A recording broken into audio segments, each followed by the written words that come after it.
Habang nakahinto ang minivan na yan sa Barangay Poblasyon sa Sharif Agwak, Maguindanao del Sur, may bumabang dalawang armadong lalaki at pinaputok ng isa ang animoy rocket-propelled grenade.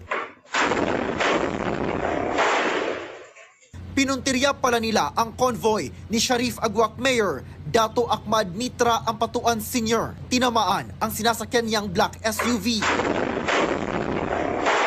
Nakaabante pa ang SUV at nagkaputukan.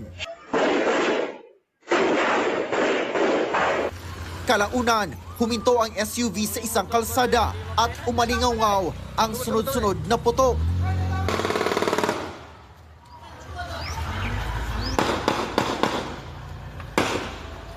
Inambos.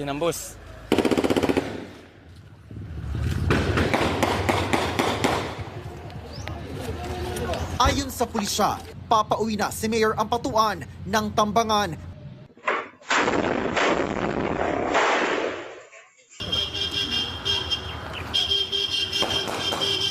Hindi nasaktan ang alkalde, pero tinamaan ng bala sa tiyan ang dalawang kasama niya sa convoy. Kabilang ang kanyang security escort. Isinugod sila sa pagamutan.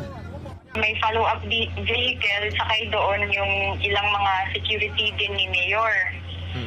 Yung mga securities niya, sir, nakapag-retaliate sa mga suspects.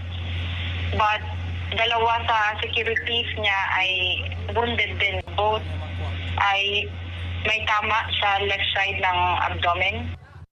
Tumakas ang mga suspect sakay ng minivan.